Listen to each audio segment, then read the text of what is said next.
किसान भाइयों नमस्कार। आज हम इस वीडियो के माध्यम से बात करेंगे कि धान की फसल में जो बाली में मक्खी लगता है उससे कैसे बचें।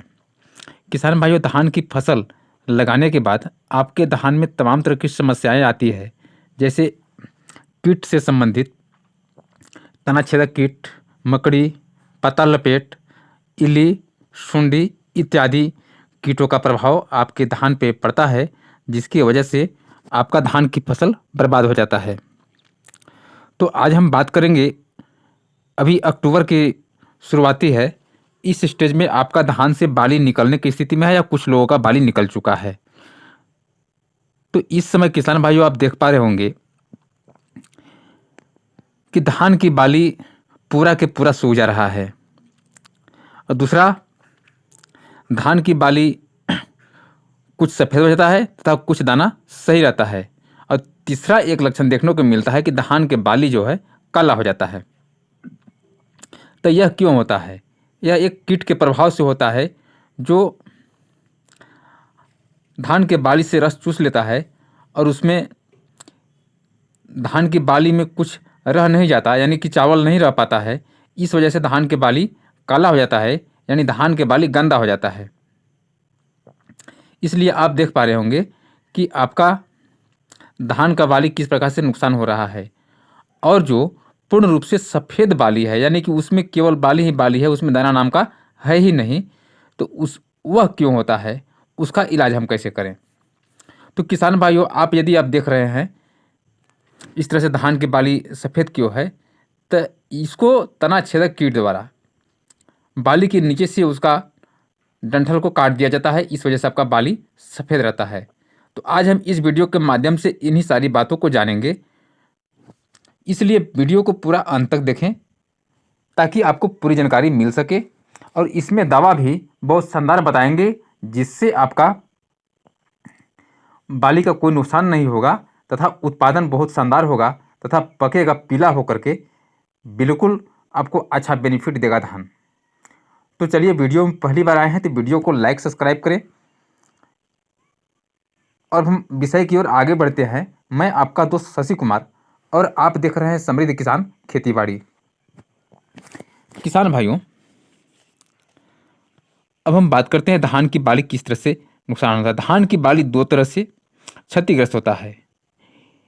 पहला ये कि पूरा बाली सफ़ेद हो जाता है, दूसरा ये आधी बाली सफ़ेद हो जाता है तथा कुछ बाली के दाने सही रहते हैं, बाली स्वस्थ रहते हैं। तो रस चूसक कीट द्वारा उसका रस को चूस लिया जाता है, इसलिए उसमें दाना नहीं बनता है तथा बाली काला दिखने लगता है। अब हम बात करते हैं जो सफ़ेद पूरे सफ़ेद बाली हो जाता है, उसके विषय में हम बात करते हैं कि सफ़ेद बाली क्यों हो जाता है। किसान भाइयों, बाली के नीचे से तना छेदक कीट द्वारा उसका तने को काट दिया जाता है।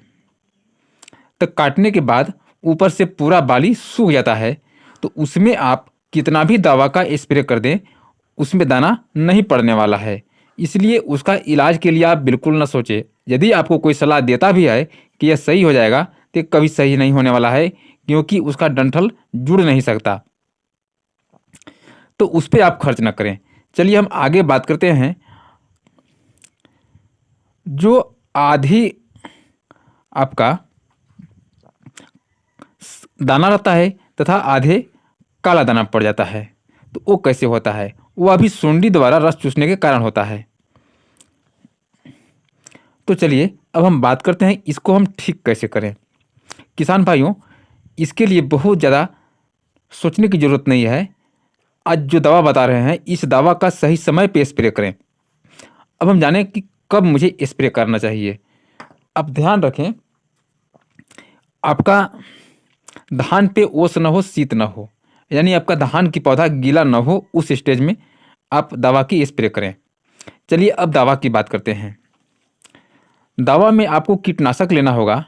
कीटनाशक में थाइमेथोक्साम 25% 100 ग्राम प्रति एकड़ के हिसाब से, तथा साथ में फंगिसाइड मिलाना है।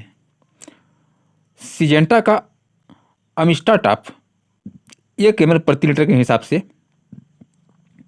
अपले या सिजेंटा का अमिस्टा टॉप अगर नहीं मिलता है तो अडामा कंपनी का कस्टोडिया ले। ये नहीं मिलता है आपको तो प्रोपिकोनाजोल का भी स्प्रे कर सकते हैं। 3 में से किसी एक का स्प्रे करें। अगर इसका हम मात्रा की बात करें तो 1.5 से 2 ml प्रति लीटर के हिसाब से 150 लीटर पानी में मिलाकर स्प्रे करना है। एक स्प्रे से ही आपका धान की जो रस चूसक कीट का प्रभाव जो दिख रहा है वो खत्म हो जाएगा। अब जानें कि हमें धान की किस स्टेज में इसको मारना है। किसान भाइयों, जब आपका धान की बाली 3 से 5% तक निकल जाता है उस स्टेज में इस दवा का स्प्रे करना है, ताकि आपका नुकसान होने से पौधा बच जाए, आपका बाली बच जाए और अच्छा दाना पड़े। तो किसान भाइयों, इस तरह से स्प्रे करें जिससे आप अच्छा से अच्छा मुनाफा ले सकेंगे। और आप वीडियो को पूरा देखें, समझें। यदि आपको वीडियो अच्छा लगा तो वीडियो को लाइक करें, सब्सक्राइब करें तथा वीडियो अच्छा लगा तो दोस्तों को शेयर करें, ताकि वो भी इस वीडियो को देख करके अपने धान की फसल की सुरक्षा कर सकें। धन्यवाद। जय जवान जय किसान।